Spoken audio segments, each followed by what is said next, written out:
it's been a while, and it was a long week off, but I think we're good here now, right? Yeah.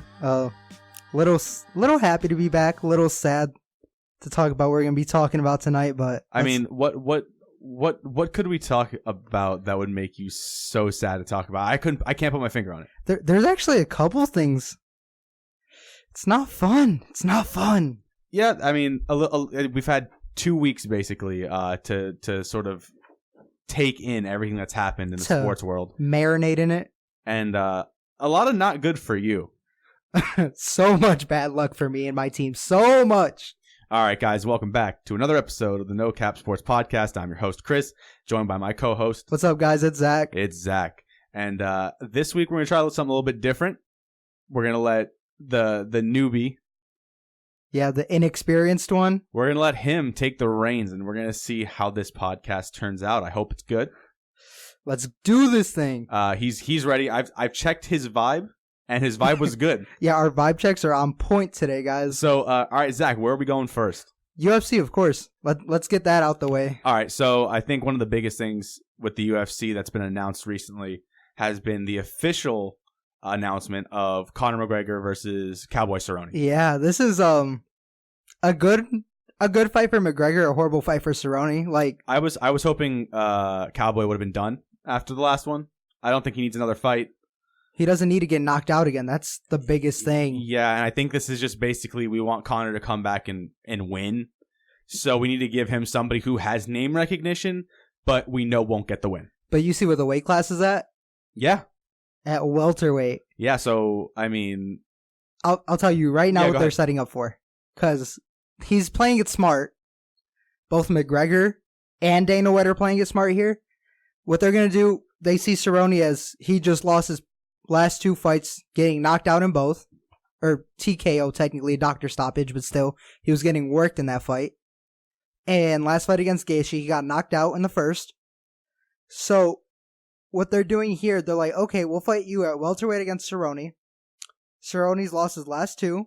He's gonna be fighting his first fight of the year. He fought how many this year? He fought like 3 or 4 times this year. So, he fights a lot each year. Fights too much. And this is where I was hoping it'd be done for him, just because he's put a lot of miles on that body, and he's won a lot, but he's also taken a lot of beatings. I'm telling you right now what's going to happen. They're going to have him fight. He's going to get knocked out. He's going to retire. He should. McGregor's going to fight Masvidal. Okay. That's literally what they're doing it for, because Masvidal won't fight at lightweight. And I hate that that's what's going to happen, but that's exactly what Masvidal wants. Other than probably Nick Diaz. I think Masvidal wants McGregor, and I think that's the direction that it looks like Dana's trying to go. And I think it's because he wants McGregor to hold that ugly, disgusting title that means nothing in the UFC. But it's a title to him. I mean, that at the end of the day, that's all it is. It's just a title for him. All right, yeah, I guess. Some other news. So we had, what was it? The Korean Zombie fight coming up. Yeah, that was a big announcement that actually just came out today. So Brian Ortega tore his ACL yesterday in practice. Unfortunately. Yeah. Because I think Brian Ortega's got a lot of talent. Some people who have me on Snapchat know when he fought Max Holloway last year, that he got whooped. Like, yeah. It wasn't even a fight. It was horrible. But I said, watch, give it 1 year. I guarantee you in 1 year, Ortega's going to be back where he is. He's going to be contending again. And I think this was the fight that will put him right back up there. That if Volkanovski won, or if Holloway won, Holloway would probably go against Zabit next. But if Volkanovski won, it'd be Volkanovski versus either Ortega or Zabit right away. I mean, yeah, it's very disappointing. We've seen I know on YouTube, actually, we've seen the ads, the Brian Ortega ads for Modelo. The Modelo? Yeah. So, I mean, like, it was sort of like this whole thing. It's like, oh, Brian Ortega's sort of, he's back, and it looks like he's coming up, and they're doing all these, like, he came from nothing, and now he's something ads. And, 10 years ago, Brian Ortega had a choice. And now all of a sudden we've got, unfortunately, tearing his ACL, and we've got Frankie Edgar stepping in. Yeah, on short notice, like, extremely short notice. And Frankie Edgar is actually supposed to fight in January as well against Corey Sandhagen. So I guess the biggest question here is, stepping in on short notice, which he might have already been doing a camp because he was supposed to fight in January. Yeah, so he's going to be in shape. He's going to be in shape. He's in the middle of a camp. Do you think he's ready for the fight against Korean Zombie, though? No. I think Korean Zombie's like literally one of those fighters that it's so hard to fight against him because he absorbs so much damage and he'll walk you down. They don't call him the Korean Zombie for nothing. Literally, they call him Korean Zombie because he eats punches where, like, you shouldn't be allowed to do that as a human. You should not be allowed to get hit like that. And, like, the Yair fight, that's a once-in-a-lifetime thing that's going to ever happen. Like, I don't think you're ever going to see an upward elbow with 0.01 seconds left. Oh, yeah, no. Like, that never happens ever. And obviously, when that card gets closer, we'll give our breakdowns of each of the card, who we think we're going to win. But I guess it's good that Korean Zombie gets to stay on the card because it is, of course, in Busan. Yeah, and he's headlining it. So and he's headlining. That's why they, were scrambling so much. They don't want to take that card away. They don't want to take Korean Zombie away from that home crowd. Yeah, another announced bout actually was a welterweight bout that's going to be on a fight night coming up. It's actually going to be RDA and Michael Chiesa. That's an awesome fight. Yeah, I mean, so we were expecting an RDA fight at some point this year, at the end of the year. Yeah, but he had to pull out, I'm pretty sure. But now we're getting it in January. So RDA and Chiesa, that was one that got announced. How do you feel about that? So Kevin Lee versus RDA was a great fight. Kevin Lee, just like Michael Chiesa, they both moved up in weight. They both were lightweights who move up to welterweight. Michael Chiesa was a welterweight fighting at lightweight, and it tore his body down. He's a amazing wrestler, amazing ground guy, and he has underrated boxing, really underrated boxing. I think he's going to do really well in this fight. I think he's going to learn from how Kevin Lee fought RDA, and he's not going to make the same mistakes Kevin Lee did. Yeah, so with RDA, his last fight was against Leon Edwards in July. Yeah, he got smoked. I thought they would have put him at the end of the year on this December card. And it just, the RDA. I thought they would put him on the December card. Oh, I was thinking about JDS. No, that's JDS. That's different. I thought they were going to put RDA at the end of this card because he usually fights on about that schedule. It's every 5 or 6 months, and they put him in January instead. Yeah, but I mean, like I said, that loss to Leon Edwards, he got worked. He got outpointed, outstruck, everything on the feet. Leon Edwards looked amazing. He threw a lot of amazing, like really nice elbows off the clinch in that fight, and he literally just put on a clinic against RDA. That being said, though, it was a pretty close fight. Chiesa brings something different to the table. He's a wrestling first guy who has underrated boxing, so I think that's going to be a lot closer fight than people think it'll be. For sure. I actually have another one of the announced card fights. Yeah, let me hear it. We had Paul Felder and Dan Hooker come out. That's actually, as of right now, headlining a fight night. So that fight, Paul Felder came off of a good win. And this is in New Zealand, so it's supposed to be this huge homecoming fight. Good field, They're probably going to put Adesanya on that card. Honestly, they probably will. I don't know. It's a fight night. I mean, they're in New Zealand. That's the only way I'll see him get on that card. Because it is in New Zealand, and he'll want to fight there. Yeah, I guess. I mean, for the lightweight division, that's a pretty decent matchup. I mean, you could see one of those guys, the winner of that. They're probably about a fight or two away from maybe seeing a chance at a title shot. So Paul Felder, I don't think will ever be a champion. Well, he's a trailblazer for sure. I mean, so both of them they're 6th and 7th in the lightweight rankings right now. Obviously, they're in range of getting to a title shot, but they're not the caliber of opponent ready for it yet. Yeah. Actually, Dan Hooker had sort of like a revitalization. Like, after that loss to Edson Barboza, he really, first of all, stepped up his cardio. He looks a lot better now, a lot healthier. He's fighting a lot better against Ally Aquinta. He did amazing in that fight. Like, that was a really good fight to watch. But yeah, I think that's going to be a close fight. I honestly don't know which way it's going to go. I think Paul Felder has to fight like he normally does. He has to make the other guy uncomfortable. He has to get in his face early. Because Dan Hooker's really lengthy, especially for lightweight. He's very lengthy.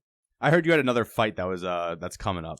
Holly Holm versus Raquel Pennington. That's going to be a really rematch. Good fight. Yeah. That's a rematch. Yeah, I think Raquel Pennington's towards the end of her career. I think Holm wins this handedly, and Raquel probably might get maybe one more fight, and then that's probably it. Yeah, she's towards the end of her career. Unless something miraculous happens where you see, like, I don't know, like a late career surge towards maybe getting one more contending shot. That sometimes happens, but I don't see it here. I think Holly would probably hand her a pretty fat L. Yeah, Holly's gonna need this win though, because if Holly loses this fight, I mean, what an up and down career for her too. It was one of those where it was like beat Ronda, lost, and then kept losing, and then won, and then came back, and then just right back down. Lost to Miesha Tate, who had got destroyed by Ronda. It's a very weird situation with her because we know her game, Golden Gloves champion, boxing.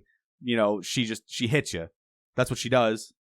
What Amanda Nunes did against her was literally beat her at her own game. But at the same time, Amanda threw so many feints that it got Holly like thinking. Like it messed with Holly. All those feints and how strong Amanda is, it wasn't a close fight. That's why I keep saying Amanda Nunes is one of the best. I'm a big hater. I'm just a hater. I know you are. I see her as Nothing one of the best. Amanda. She does everything so well. She's so well-rounded. And she's one of the most well-rounded women's champions we've seen so far. For sure. I think the only one that's close to her is Valentina. You know, there is Weili Zhang. She's a beast. And I see on social media she's getting a lot of chirping from Joanna. Yeah, so I was actually going to go at the Weili Zhang and Joanna Jędrzejczyk. They are targeting that for UFC 248. I want to see that fight. Man, and we're because Joanna was, I mean, when she was there, like she was champ. Let's get this straight though. Joanna is still there. No, okay. When she was champ, she's lost to Rose Namajunas twice, which is a world class fighter, and then Valentina Shevchenko she lost to. So in that fight, it went to decision, and Valentina she has that knock. You saw what she did against Jessica Ai. She has power, and Joanna was able to eat those punches, eat all that kicks, everything, and still hung in there. So I think this is. I am very excited for this fight because watching Weili Zhang is so much fun. Yeah, I love seeing her just manhandle Jessica Andrade. She shouldn't have even been close to champ. She was losing that fight. Jessica Andrade. That's a different story for a different day on her. I mean. But yeah, Weili Zhang, very fun to watch, and Joanna was such a fun fighter to watch when she was at the top of her game. Even against Michelle Waterson, that was a great fight to watch. And I'm hoping that this fight is really good too, because I want it to headline 248. I want that to be the headline. For sure, that's going to be a great fight. I guarantee you, if that gets put in, amazing fight. The only thing I honestly want that to be the headline. That's like fight of the year caliber. That's why I want it to be the headline. I don't want there to be another title fight on there that becomes the main event because it's the men. I want it to be. The UFC is not really like that. Honestly, they've done not. It sometimes where they put the women on second to last, even though I feel like it's probably the bigger fight. It's happened a few times, and it's happening again at the end of the year here. I mean, obviously, like Colby's a big fight. I don't think so. I think literally because they do. It's Durandamy versus Nunes. Which Durandamy, I mean, again, we both just don't think she's very good. She's so dirty. She's so dirty. I don't like dirty fighters. I hate dirty fighters. And like I said, she does stuff that, fighters should not be doing. And especially ducking fighters. I hate fighters who duck other fighters. She's really good at that. Yeah, especially she's scared of Cyborg, but she wants to fight Nunes. Does that doesn't make sense to me. I mean, you're the biggest person that I've heard say in a while that's if they fought again, Cyborg handily wins this one. Cyborg beats her. 100%. All right, so we got one more announced fight, and it happens to be another women's matchup, and it's one of the one of the more hyped prospects that UFC's gotten in the last few years, Paige Van Zandt getting back in the ring for the first time in over a year. Yeah, it's been a while. But she's had so many injuries. She had a lot of arm issues. She broke her arm, and then she didn't have surgery on her arm, and then she had surgery on her arm, and it was one of those things where it just sort of was a rocky recovery for her. So she's scheduled to fight Amanda Ribas on a fight night in March. I mean, I guess it's a highly anticipated return or something for her. Paige Van Zandt is always going to get a draw because it's Paige Van Zandt. Yeah. Literally just because it's her, and a lot of guys fanboy over her. So, I mean, I see that coming. Okay. Yeah, I mean, she'll probably win, and I don't think she'll win. I don't know. I think that she loses this, and she's done. That would be a very quick UFC career for her. Just so many injuries and so many ups and downs. Like, it sucks for her, and it sucks for us. Because Paige Van Zandt's not a bad fighter at all. She's a really good fighter. She's just got other things that people know her for. And that sort of carried her to the UFC. And that's where she is now. Yeah, it sucks, but there's nothing you can really do about it. So, you see the news that came out with this card coming up on Saturday? Which one? Which news? With Carlos Condit pulling out. Okay, yeah. So the last time we were on here, they were still looking for a replacement to fight Mickey Gall, and couldn't find him. Unfortunately, could not find one. They couldn't call up CM Punk for CM Punk Gall 2. I wish. He's too busy with his Fox WWE backstage appearances. But so that means Gall's off the card. Gall's going to lose a payday. Sucks for him, but maybe he'll have an opponent in March or April. I think that helps him. I'm not a big fan of Mickey Gall. I don't think he's very good. A lot of people don't like Mickey Gall. A lot of people don't. I mean, excuse me. I just don't think he's very good. I think the biggest thing for him was he was the first guy to fight CM Punk, and then when he went in there, it just beat him really quickly. Well, yeah, he took him down in like the first 15 seconds. It took 15 seconds, yeah. It took no time at all. And I think he just sort of rode that hype of being like, I'm the guy fighting him. Well, his whole thing was like, oh, I'm the next big thing. I just beat your guy that was supposed to be something. It was CM Punk, a 40-year-old CM Punk. Yeah. Off 3 years of training, but he's 40 years old. And he was in the WWE. Like, he wasn't some athlete. He was in WWE. I get it. He's technically an athlete. They do a lot. But CM Punk was at that age. He's too old. We had some other news in the UFC come out. We had Ben Askren retiring and needing hip surgery. A hip replacement, basically. Thoughts on that? You hate to see it. You hate to see it. You hate to see it. But great career by Funky. Good for him. An unfortunate UFC career, but a very good MMA career. Well, they fed him to the wolves. Yeah, we know. They fed him to the wolves right off the bat. I've been a strong proponent of saying that. I've even said it on this show. I think the way they handled Ben Askren in the UFC seemed like they didn't want him to succeed. Compared to like Greg Hardy. Don't say it. Yeah, that's every time we talk about Greg Hardy, I bring up Ben Askren. Very unfortunate for him, a 1-2 UFC record after being 18-0 outside of UFC. He's, a world-class wrestler, world-class guy. Sucks that he needs to have his hip done. Replaced already. You can sort of tell the way he stands. His physique was sort of off, and he seemed very it seemed like his hip was off. It's a wrestler's body thing. Wrestlers put so much strain on their body, especially their lower body, and it was bound to happen. He's up there too. He's pretty old. Yeah, it just sucks because he was early in his UFC career. When you think about it, in the fact that he only had fought 3 times. I think this was the perfect time for him to retire.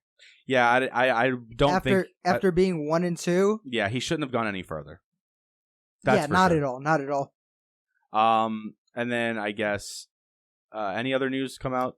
So, this is a little bit more sad, but they ended up finding Walt Harris's stepdaughter For those of you who don't know, Walt Harris, he's a UFC heavyweight. He was set to fight. On the last card. He was this card.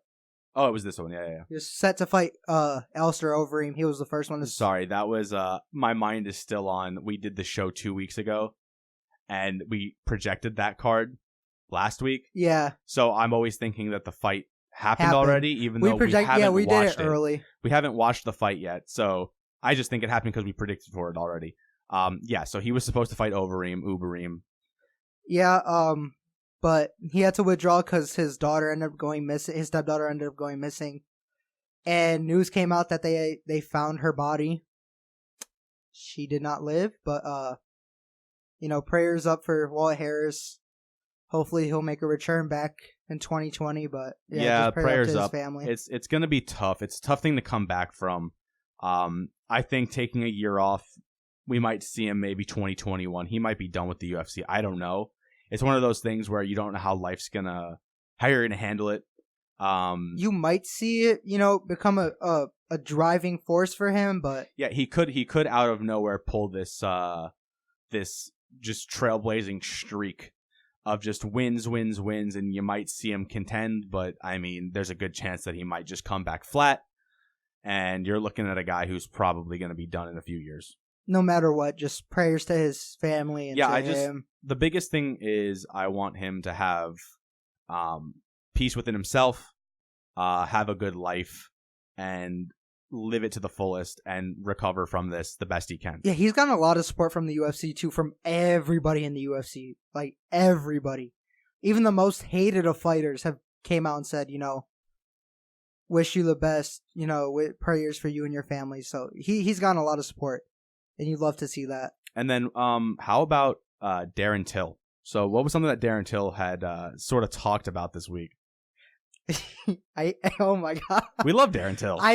Darren Till, literally, after this past fight with Gastelum, I've just been watching a lot of more Darren Till stuff. He's easily become very close to becoming my favorite fighter. Cody, step your game up.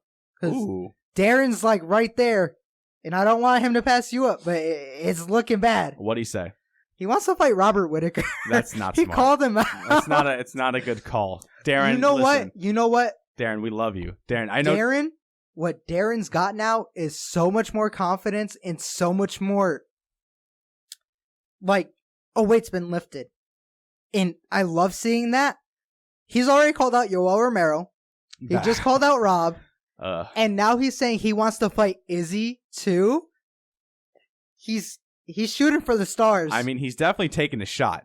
He's taking his last shot. It's shoot your shot 2019 going into 2020. I don't know if he's ready for this. I don't think Rob wants to do it.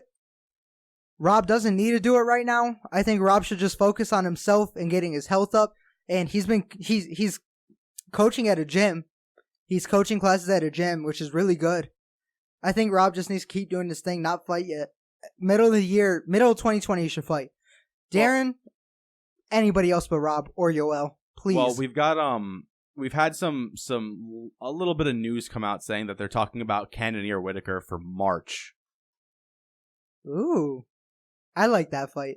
You've sort of said we were talking about where we think if they push that towards June, July, I think that'd be a good fight. So if that fight's in March, let's say Till fights again and Till wins, and then he calls out Whittaker again, you're looking at an August-September Till versus Whittaker fight. Ooh. I think, know what? And that's getting towards the end of the year, and actually, that's when the cards start getting spicy. When you get to that September, October, November, December time, those are when the cards get spicy. And if you're going to see Darren Till versus Robert Whittaker in a September or an October, I mean... So, with that fight, that's gonna be like a fight of the year type thing, or a knockout of the year, maybe. You never know. I mean, would that be something you want to put in the December card then? Yeah, because I think they'd push that back, either November or last card of the year, December. Because December's always the most stacked card of the year. Well, Darren Till's also always gonna be a draw for the UK crowd, because if there's ever gonna be a UFC in the UK, definitely look for the Darren Till headline. Yeah, for sure. Because that's what we were doing with Bisping. Bisping would always try and be the one headlining for that. And now it's sort of like, let's get Darren Till on it. Well, Darren Till's the new UK kid. Other than Leon Edwards, but I mean, I want to see Leon Edwards fight Jorge. It's not going to happen, which sucks, but it's whatever. It is what it is. So when it comes to Cannonier, though, he's scored 3 knockout wins over David Branch, Anderson Silva, and Jack Hermanson. So last fight, he did really well. Anderson Silva, he destroyed, and oh my god, those kicks! He basically kicked Anderson Silva's knee out of like under him. Yep. So Cannonier's riding on this hype. Whitaker just came off of a knockout loss. It was a close fight. It was a very close fight, contrary to what the media will tell you and what these fanboys will tell you. That was a very close fight. Those fanboys need to stay in their little mom's basements and stop riding the hype train. If you don't know what you're talking about, don't talk about it. But yeah, so I think Rob, this fight is like worst case scenario for him because Cannonier is really powerful, really strong. Also, it's like a double-edged sword because if he beats Cannonier, his stock shoots right back up. He loses, they're going to say, all right, he needs to retire. Because he's young, but he's been in the fight game for way too long. All right, one more discussed fight before we move on. We've got Johnny Walker, who just had come off a knockout loss to Corey Anderson at 244. And he would be facing Nikita Kryov from the Ukraine. What's his name? Nikita Kryov. That sounds like the boxer from from Rocky. So Nikita Kryov. Oh, I know who it is. Yeah. Duh, my brain's not working. He fought Overeem, and Overeem destroyed him with those knees. Is the number 14 ranked light heavyweight. They need Walker to probably get a win back after a loss, because he had won, 8-9 straight before this loss. Yeah. So I feel like they're going to go ahead and just say, hey, get in the ring with this guy. Go ahead and win this fight, and we can see you back towards that. Nikita's up there, though. He's up there in age. And I know he's 27. 27 years old. What's his record? In the UFC or just in MMA in general? In UFC. Let me go ahead and pull that up, but keep talking. Yeah, so actually, I've got... Oh, I know who it is. Never mind. I was thinking somebody else. So my bad. He's lost to Jan, he beat OSP, and then he lost to Glover Teixeira. Yep, I know who this is. I was thinking somebody completely different. My bad. That's on me. But that's an interesting fight. If Nikita beats him, then Johnny Walker's just stock goes down even more. Yeah, it'll be tough. It's one of those things. That Corey Anderson loss derailed the hype train for sure. Yeah. I mean, otherwise, that's really all of the announced fights. Some of the discussed bouts that are coming up. Zach, what do you got for us for the fighter this week? So fighter watch this week, we're going back to one. Last time I was on here, we talked about Angela Lee. This time, we're going to be talking about Stamp Fairtex. So she is currently the 1 atomweight Muay Thai champion and the 1 kickboxing atomweight champion. She is 22 years old, and right now she's 3-0 in MMA as well at 1. This girl's a stud. So really quickly, I'm going to jump in here. What's up? Should we add atomweight to the UFC? It's never a bad thing to add more weight classes, honestly, in my opinion. More women fighters. Never a bad thing. It just brings more audience to you, honestly. That's all it does. But anyways, so yeah, that's something one does really well. They bring in everybody over everywhere across the world. They get a lot of views now. They're getting a lot more popular than Bellator, in my opinion. I really love one. Yeah.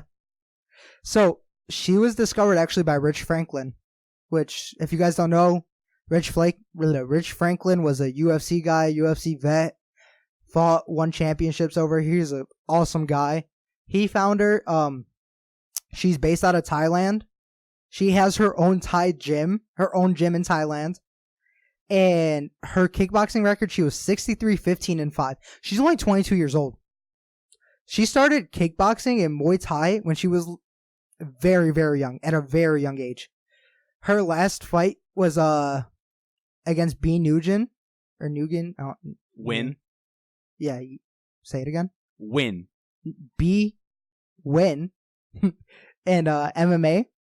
And hopefully they have her set to fight Angela Lee, who I talked about last week. Killer. Yeah. They have her set to fight Angela Lee in MMA for her atomweight strap. So that's going to be an amazing fight. No matter what happens, she's a stud, man. Just amazing fighter, very smart fighter. She's Muay Thai heavy. Her stance is a normal Muay Thai stance, very tight up top. Really fast hands, really fast jabs, great kicks, really good in Thai clinch, really good knees she throws. Literally this girl, her fights, you watch them MMA fights, she has no holes in her game. Her ground game is really good, like really good. She started jiu-jitsu at a young age. She has all the boxes checked. So I mean, this is going to be a good fight. I honestly, in my opinion, I think she mops the floor with Angela Lee. But yeah, this week was a quick fighter to watch just because Stamp, you can't say enough good things about her, but there's so much I can't get into it. Like, literally, she could have an episode just for herself. But yeah, that was my fighter to watch. We're going to do a little different here. We're going straight to Chris's corner, too, today. Is James Harden killing the art of basketball? No. James Harden has made the Houston Rockets unwatchable. And I mean that in the best way possible. How? When I say the word unwatchable, I legit mean I do not want to watch a Houston Rocket game. Why? Okay. So, as a Nets fan, last year, I would turn on the Nets versus Houston Rockets game. And I would sit there and I would watch and I'd say, man, James Harden's a pretty elite guy. He's averaging he's on this streak of 40-point games, 50-point games. This guy's crazy. He scores lots of points. You know, James Harden, former six-man OKC, comes to, Houston. He's his own man. Now he's a star. Now he's an MVP. But when I say James Harden shoots the ball so much, right? Every possession is an ISO James. And it's funny because he brought his friend Russell Westbrook over, right? And both of these guys shoot it very inconsistently. Russell Westbrook more so than Harden. But that's not what I hate. What I hate is that James Harden goes to the line almost 20 times a game. He draws so many fouls. He doesn't draw fouls. No. These are a lot of ghost flop fouls that the refs see his hands. Somebody will put a finger on him and he will throw his arms up and act like he got fouled. And the ref's like, he's going to the line. Is that not drawing a foul though? He's shooting too. He's shooting too. I'm telling you. So this is a stat that I just saw. This is a very impressive stat. Are you ready for this? Yeah. All right. James Harden has made 215 shots this year, field goals. 215. How many were free throws? No. Do you know how many free throws he's made? How many? 261. So he's made more free throws than he's made more shots? free throws than buckets. That's crazy. He has shot 298 total free throws this year. Almost 300 free throws. In how many games? How far are we into this season? I don't even know right now. I got to look at how many games have been played. It's 20 been games. 20 games. He's shooting almost 15 free throws per game. Nobody has shot free throws at this rate ever. There's only one person right now who has a higher foul percentage against him, and that's Giannis. But Giannis doesn't shoot free throws like James Harden does. James Harden shoots 87% from the line. So, real quick. So, Houston's actually playing Toronto right now. There's 3.5 minutes left in the fourth. You want to hear his stats real quick? Can I take a guess on what his stats probably look like? He's probably going to have about I don't know, 42 points, 8 rebounds, 6 assists on, I don't know, maybe like 10 of 25 shooting, 3 of 8 from 3, and probably 16 of 16 from the line. You're very far off. Oh, really? He is 7 for 10 on field goals. Oh! 3 for 4 on threes. Oh, wow. What a very efficient night for him, not shooting the ball. 6 for 6 on free throws. What happened tonight? Is he hurt? 7 rebounds, 3 assists, 3 turnovers, 5 steals, and 1 block. Now, I just looked at the stats. You want to know why? Because this was the Russell Westbrook game of 5 of 24 shooting with... Oh, they're taking turns? Oh, yeah. No, this is not a turns thing. No, this is just James, for some reason, not shooting tonight. Okay. Because the other night, I saw you had pulled it up, the Spurs game. You know, the one that you were looking at? So, guess this. Ready? So... Against the Spurs, James Harden went 11 of 38, and his friend Russell Westbrook went 7 of 30. Did they win that game? No, they lost by 2 in overtime. In a game, they were up by 25. Okay, so they just do they throw the ball up just like? So James Harden went 4 of 20, blaze it, from 3, and shot 24 of 24 from the free throw line. How horrible would it be to watch a guy come down court over and over again, chuck the ball up, or go to the line every possession? It's not watchable. It is not watchable. And I have watched plenty of Rockets games because the Rockets get national media attention. ESPN, NBA TV, ABC, anywhere you can watch the NBA, NBA TV, those places. They're on those things. And Houston is so unwatchable. Westbrook can't shoot. Westbrook doesn't play defense anymore. Harden, he's very inconsistent. He gets to the line all the time. Harden does not play defense. Who wants the best player on Houston consistently is Clint Capella. And this is a center in a league where centers don't really matter anymore. All I'm saying is, unless the NBA can find a way to fix the James Harden issue, watching Houston is impossible. Real quick, do you want to know who's leading their team right now in scoring? Tonight? Yeah. It's probably Ben McLemore. It is. I called him out on a different podcast the other night. Ben McLemore is one of the better players on Houston because he fits the system perfect. 3 and D. Stand in the corner, Ben. James is going to dribble for 40 seconds. There's only 24 seconds on the shot clock. Harden's going to dribble it for 40. He almost doubles it. He's going to brick it, get the board, and have an extra 14 seconds and do it again. I mean, James Harden has made watching basketball anytime that Houston is on unwatchable. And until, like I said, the NBA finds a way to fix this problem, I will not be watching another Houston Rockets game. That's all I got to say about that. How about your boy Melo? Hey, listen. Western Conference Player of the Week, Carmelo Anthony? I'm not going to say I told y'all so, but, you know, I'm a big Melo fan. I knew he was one of the greatest shooters of all time, future Hall of Famer. I mean, on this podcast, I definitely didn't say that he's not fit for the NBA anymore. I didn't say that, not at all. Not me, would never be me. I love Carmelo Anthony, biggest fan, Portland Trailblazers 00, Mel OO. I'll take the blame on that. I'll take the responsibility on that one because I said he wasn't meant for the game anymore. Now he was too old for the new NBA. Like I said, he just needed to find a niche of just standing in the corner and shooting the ball when he's open. He proved me wrong. That's fine. I mean, you're still learning. Yeah, I'm not a basketball guy. I'm okay with being. I'm okay with being wrong in everything. Honestly. That's good. Yeah, I mean, being wrong is okay. Yeah, it's whatever. It's life. You know what else is wrong? Let me hear it. It's a few of these college teams firing some coaches, or keeping some coaches. Ooh. So why is USC not firing their head coach? Literally, oh my lord, we talked about this on our way here, but like that blows my mind. So Clay Helton is somehow gonna be USC's head coach for 2020, when just in the exact same conference, Washington coach Chris Peterson is gone.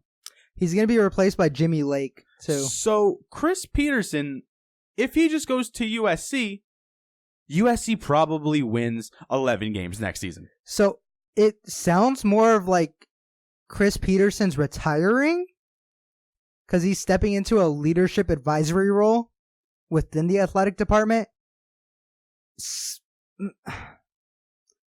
I don't know. This sounds a little weird. He's only 55 years old.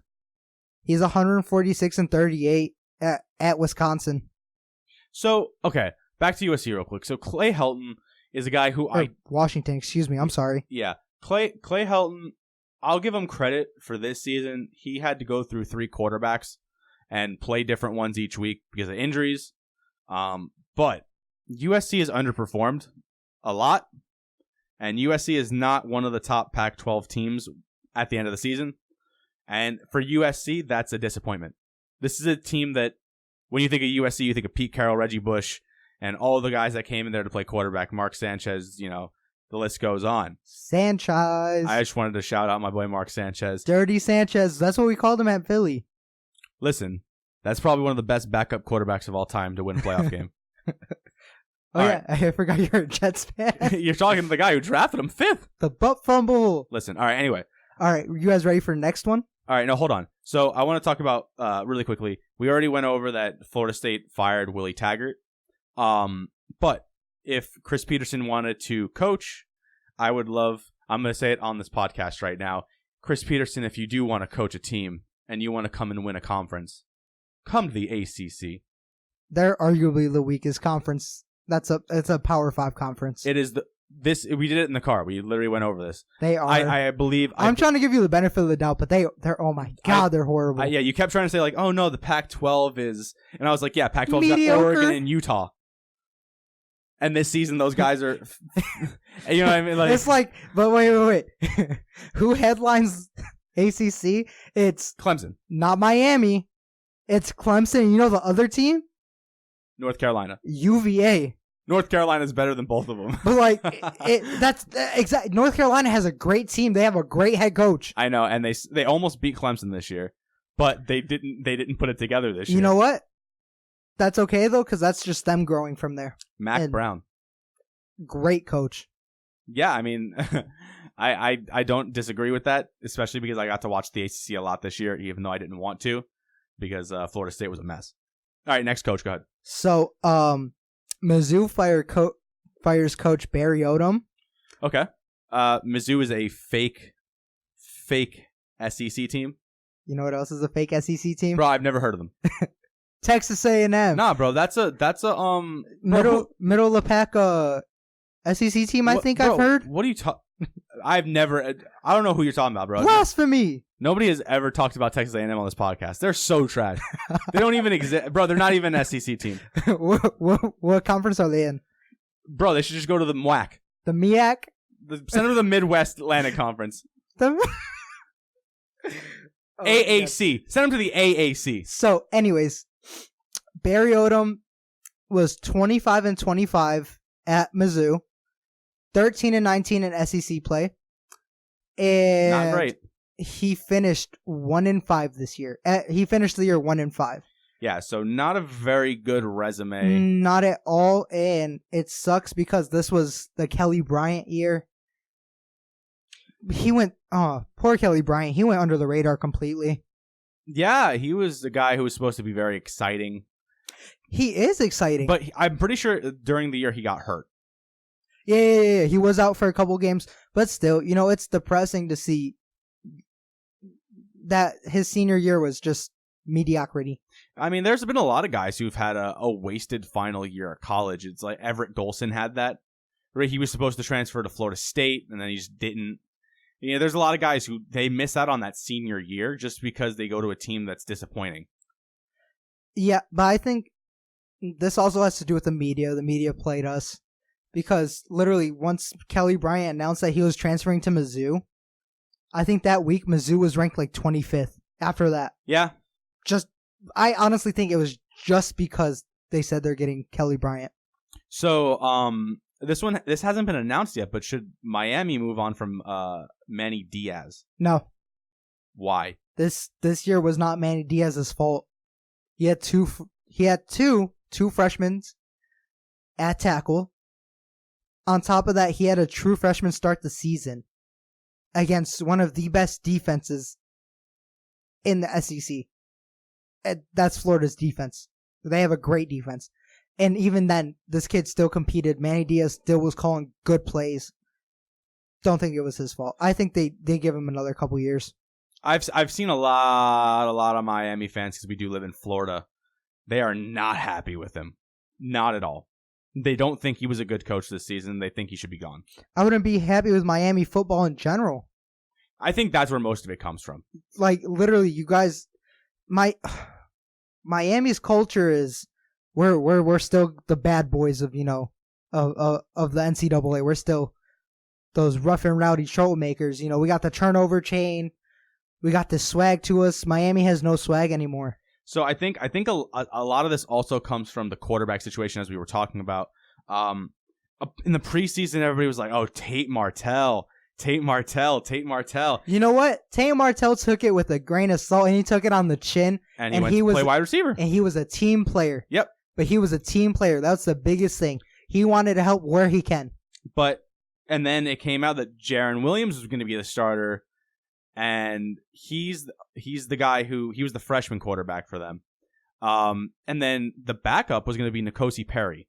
I could never remember his name. And N'Kosi Perry was their starter last season. He got in trouble for some stuff. So Jaron Williams in the basically like the camp of college football before the season, he ended up winning the job. And they said, and Tate, because he wanted to be a team player, moved to wide receiver, and N'Kosi would be the backup. Jaron wasn't playing very well. He got hurt, wasn't playing well. N'Kosi came in, he played okay, and then he played bad. And then by the end of the season, they were back to Jaron again. Tate Martell just comes back and tears it up. I really was hoping we were going to see Tate Martell play some quarterback, but it was never going to happen. It is what it is. Yeah. Ohio State, Tate Martell would never have played quarterback. We don't talk about Ohio State. He would have never played quarterback. We don't talk about Ohio State. Well, we're going to talk about them in a second. You want to talk about a little bit more firings first? Yeah. Go, let's run through some more. The SEC's been firing a lot of coaches. Because those mid-tier SEC teams, low-tier SEC teams aren't winning, so they got to. Chad Morris just got fired from Arkansas. He was 4-18 there. He was winless in 14 SEC games, but they have a stud running back in Rakeem Boyd. Writing was on the wall with Chad Morris. Like you said, 4-18, 0-14 in SEC play. If you're not going to win in the SEC, get out. Why are you coaching in the SEC? So Boston College fires Steve Adazio. Boston College is one that I don't agree with firing for. I feel like they've been performing fairly well for what they have. He finished 44-44, 22-34 in ACC play. That's very okay with ACC play. 1-3 mark in bowl games. He got to 4 bowl games. That's how I see that. They have a really good running back there, too. Great running back there. They usually do. I mean, they had Andre Williams in the past, too. Like, Boston College just finds a way to have a guy that can just sort of run the ball very well. Ole Miss fires Matt Luke. Another one that sort of had the writing on the wall. 15-21 in 3 seasons. Especially where Ole Miss came from a few years ago. Yeah. Yeah, you're looking at a guy who's definitely had to find a way out. Oh, that sucks for him. I don't mind Ole Miss. I like to see Ole Miss do good. I like when Ole Miss was good. Yeah, my number 2, I'm not even gonna lie, I'm a bandwagon. I've been a bandwagon for like 4 years now with LSU, but I don't mind Ole Miss. All right, LSU. And our last firing we're going to talk about is Rutgers firing Chris Ash. And they've already replaced him with former Rutgers head coach Greg Schiano, and they've signed him to a very, very, very long-term deal. So, let's just, real quick, Ash was 8-32. Okay, so there was a game earlier this year that Rutgers played. I'm pretty sure it was Rutgers, and if I'm wrong, I'm wrong. Rutgers had a game where they ended with -4 passing yards on like 6 completions. And they were throwing the ball in the 4th quarter. That team is not good. And if anybody is going to bring Rutgers back to even remote conversation of being a decent team, it's going to be Rutgers head coaching legend Greg Schiano, because he's going to find a way to just make them win like 6 games, make a bowl, and everybody's going to be like, Rutgers is back, baby. Rutgers needs to leave the Big Ten to do that. I mean, is the Big Ten the best conference in the NCAA? No, we beat each other up. That's why we're not the best conference. I mean, it goes SEC. Then, if it wasn't, the top teams, Michigan, Ohio State, Penn State. Did you just put Michigan in front of Ohio State? Yeah. Oh, you want to try that again? It's in alphabetical order. Oh, we're not going. Really? We're gonna go alphabetical order? Yeah. Here? M comes before O. And then what came after that? What did you say after that? Wisconsin. And then what else? Minnesota. Yeah, where does M go there? Huh? I don't know what you're talking about. Yeah, okay. I don't know what you're talking about. I think we had a little bit of a pipe dream there. We were hoping that Michigan was gonna beat Ohio State.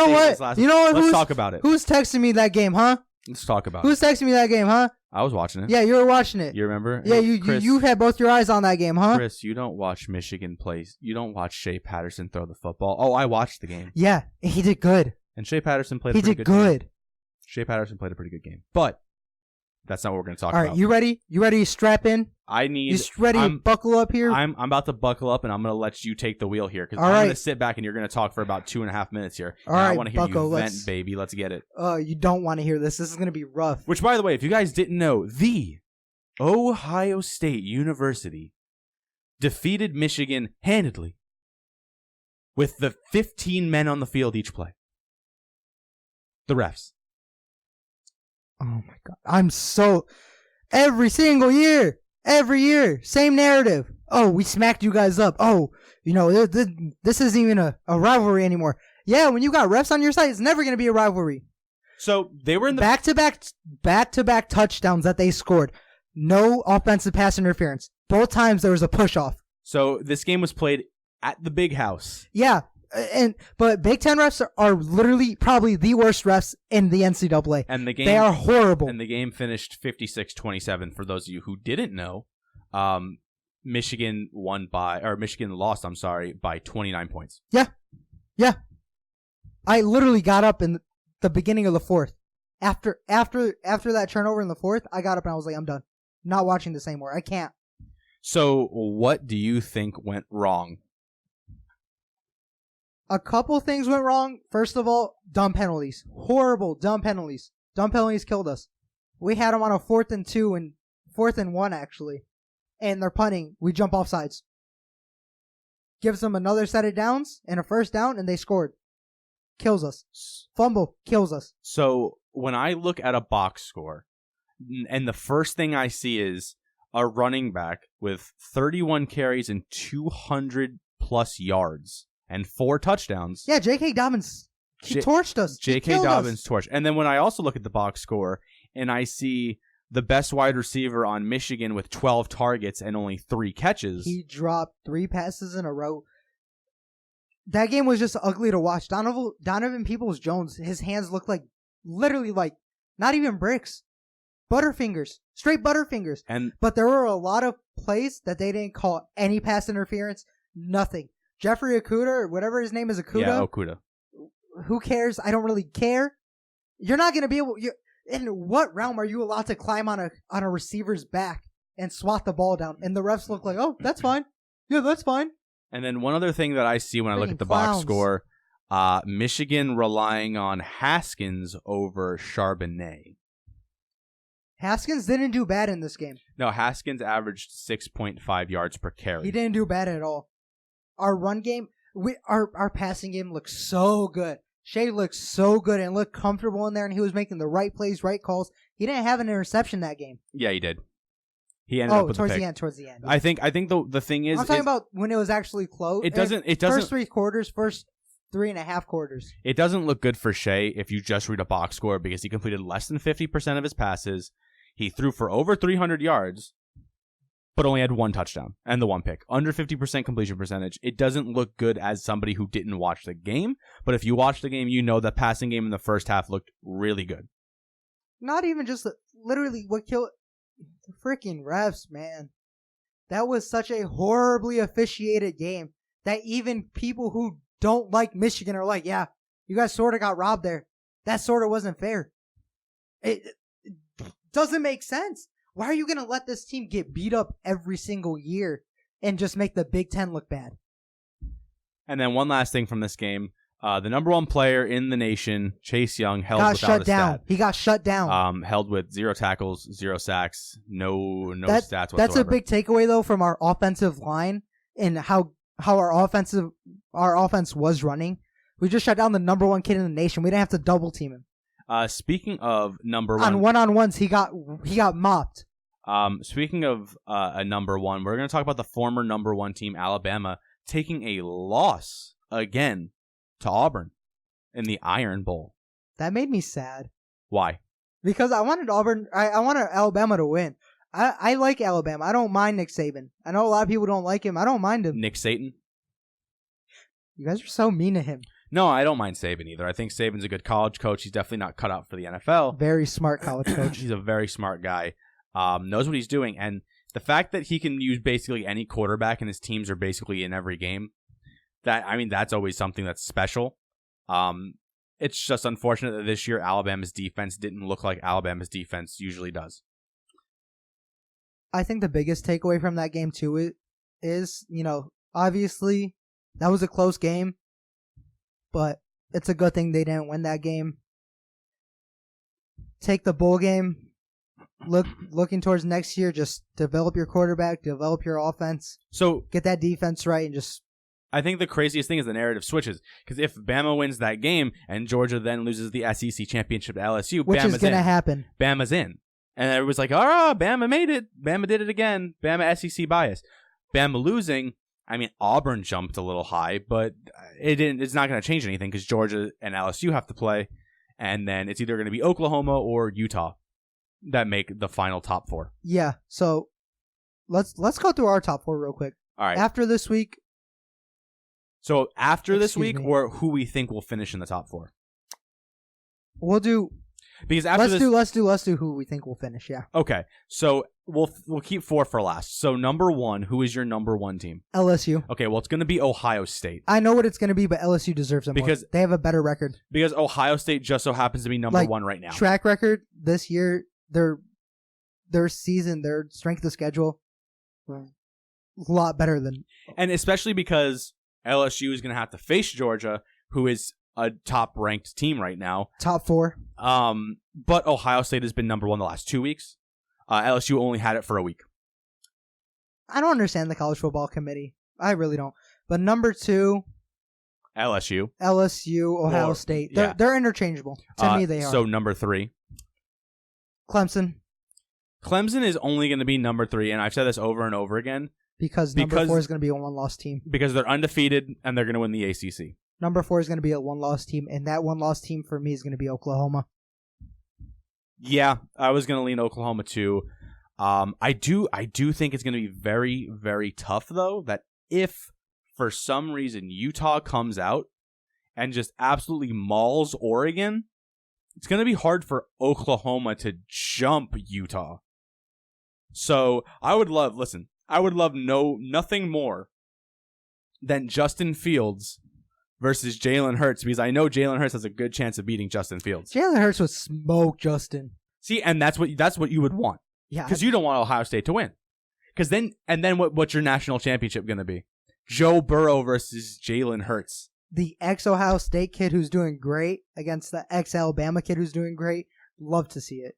Love to see it. That would be a matchup that for a while we had as our Heisman race. Yeah. And then they're going to be facing off in the national championship. Let's get something clear. Joe Burrow's winning the Heisman. Nobody's touching Joe Burrow. Yeah, now it's over. That Chase Young hype. There was only one person who could get close right now. And you know who it is? You have been stopped. You know who the only other close person could be? Right now? Is the quarterback of the number one team in the nation. Justin Fields. I don't think so. He has one interception and 37 touchdown passes and how many runs? Like, the numbers for him are just insane. He just doesn't have the yardage. I think Joe Burrow's... No, it's Burrows. Yeah. It's Burrows. I'm just saying the second place is probably going to be Justin Fields. They were talking about Chuba Hubbard, too. Yeah, Chuba's a track guy who's put up a great season in Oklahoma. He's literally one of the best running backs in the NCAA right now. He has the most yards in the NCAA right now. So he's going to get disrespected in the draft because I can tell you right now the NFL doesn't like track guys that play running back. But it's also Oklahoma State. That's a a program that's sort of got a wide open offense. And a lot of people really don't like guys coming from that. I know we've seen them get drafted high, like Brandon Whedon and Justin Blackmon and Des Bryant, but it's usually the running backs. You don't really hear about those guys, so it's going to be interesting to see what happens with him. Yeah, definitely. But I think we're about good with college. You think so? Yeah, we can move on to the week of mediocrity in the NFL. Oh my god. So real quick. Both of our teams lost to probably the worst teams in the NFL. So I thought the Jets would have the most embarrassing loss of their season, week 8 against Miami. But I was wrong. I mean, not as wrong as I was thinking that Philly was going to walk into Miami and just smack them up. Because the New York Jets went in against the 0-11 Cincinnati Bengals and got mopped. The Philadelphia Eagles lost 37-31 to the Miami Dolphins. In a game they were winning by how many points? 14? 14 and a half. 14. I think the biggest takeaway from this week is that no matter how much you're tanking, the players are never tanking. And they're going to go out and try and win because they're trying to save their jobs for next season. I think a big takeaway, though, too, is Brian Flores is not a bad coach. Now, he's not a bad coach at all. I think the best thing of last week, though, of these mediocre wins, even though we were talking, like Washington won and, Miami won and the Bengals won. But New York didn't. The Giants lost. All these things happen. The best thing was Miami's touchdown. Special teams touchdown. That was awesome, bro. It was their punter, Matt Hack, hiking the ball, sort of Pat McAfee-esque. Back in the day, where they sort of that weird, fake play that the safety hiked the ball against 3 defenders with one guy blocking for him. But he hiked it, and he acted like he was going to run towards the end zone, and he did a no-look flip past 3 defenders to their kicker in the end zone for a touchdown. Probably the most insane touchdown I've seen in years. I watched that game. When I saw it, I was like, oh, that's crazy. Like, I wasn't even mad about it because, they pulled out all the stops that game. All the stops they pulled out for that game. And it got them a win. Also, Devontae Parker and Ryan Fitzpatrick had just an awesome game. So let me talk about Devontae Parker real quick. Devontae Parker's probably had the best season of his career, and he's going to get a second contract in Miami because of it. And if he doesn't, Philadelphia needs to sign this man. Yeah, we need new receivers. We just waived Mac Hollins, and we brought up a guard, but if Devontae Parker leaves, I guarantee you Philly would be one of those teams who want him. Our offense is sort of the problem, but our defense just, You're putting Jalen Mills on an island against Devontae Parker, and you think he's going to compete? You think? What are you doing? We have these guys who are great man-to-man guys who are trying to play zone. It doesn't work. All right, and then we had your MVP, Lamar Jackson, beating the 49ers. Yeah. With probably one of the better performances that he's had, even though his stats didn't look amazing. It was a close game, but it was an entertaining game. I'm not bad about that. Lamar's going to win MVP. It's whatever. I still think Russ is the MVP, but I don't care about all that. But it is what it is. Yeah, I mean, I just want to see Lamar win. I think he's a great quarterback. So we're talking about one of the best teams in the league, I guess, in the Ravens and the 49ers. So let's talk about Super Bowl predictions here. We did this a few weeks ago, and it was probably a little bit different than it might be now. So who do you have in the AFC as your Super Bowl pick? Right now? Yep. I'll take the Ravens. I'm not going to bet against them. So you're putting Lamar Jackson in the Super Bowl? Not going to bet against them. The way he's been playing, not going to say no. And I'm putting New England in there. Even without the weapons. Yeah. No weapons, I still don't care. They're going to win. No problem. No problem with that. And then who do you got in the NFC? This is a little bit closer. Right now, I'll say Seattle, but it could be New Orleans. Oh, so you're going to take my MVP pick. Russell Wilson's balling. It's going to be Russell Wilson. But it's going to be Seattle. I hope so. I want to see Seattle versus New England. That's a great game. I need to see it again. The rematch. I need Russ to get his rematch and get his win. run the ball. Run the ball. Run the ball. Run the ball. All right. Anything else you want to talk about? No, I think we're good for this week, Yeah. Zach. Yeah, that was good week. Good day. Yeah, man. It's been exciting, and I hope that everyone who's listening to this follows us on the socials at No Cap Sports Podcast, on Twitter, on YouTube at No Cap Sports Podcast, on Apple and Spotify podcasts. Catch us on all of them, You can guys. catch us on all of those. And for this week, we'll catch you next time. See you guys. See you guys then. Yep. Later.